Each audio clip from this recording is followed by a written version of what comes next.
Nagpunta kami sa Burnham Park para magpalipas ng oras.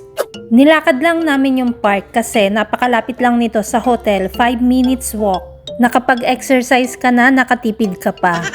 Tsaka sobrang lapit lang din talaga nito sa hotel kaya kahit lakarin mo, hindi ka mapapagod. Sabi ko sa anak ko, punta tayo sa Burnham Park, turuan kita magbike. Excited din siya kasi gustong-gusto niya matuto magbike kaya lang laging kabado. 100 pesos per hour ang renta nitong bike. Mahaba-haba na rin ng 1 hour sa mga hindi marunong katulad ng anak ko.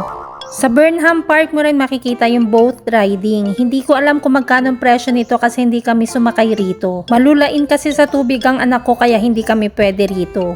Then lakad-lakad sa paligid, tingin-tingin kung anong meron. At masarap din kasing magpalipas ng oras sa mga ganitong park, nakakatanggal ito ng stress. At habang naglalakad-lakad kami, napansin ko na malapit lang yung SM City dito sa Burnham Park. Kitang-kita kasi yung signage ng SM City mula sa park kaya sinubukan naming lakarin. At hindi nga kami nagkamali, napakalapit lang niya. Paglagpas mo lang sa bridge, makikita mo na yung SM. Ito lang daw ang bukod tanging SM sa buong Pilipinas na hindi gumagamit ng aircon since malamig nga dito sa Baguio.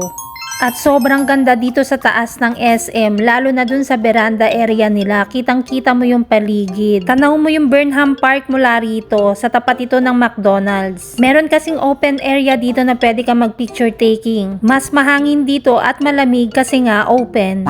Tapos naglibot-libot lang muna kami sandali sa loob para makita kung anong itsura ng SM dito. Hindi kalakihan ng SM ng Baguio. Kahit yung food court nila medyo maliit lang din pero napakarami pa ring tao. Bumili lang kami ng ice cream dito sa SM tapos uminom ng shake. At gumamit na rin ng restroom syempre kasi libre ang gamit dito.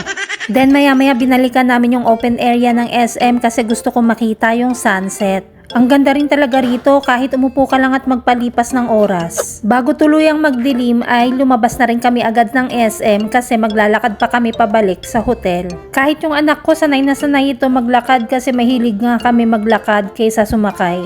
Then kinabukasan bago kami bumalik pa Manila, nagbike na naman siya. Sabi niya kasi matututo na raw siya bago pa kami umalis kaya hinayaan ko muna maglaro. Pero umalis na kami at lahat hindi pa rin natututi. Kung gusto mo pa ng mga ganitong kwento, huwag mong kalimutang i-like and share ang video ko. O siya, sa susunod na kwentuhan ulit. Annyeong!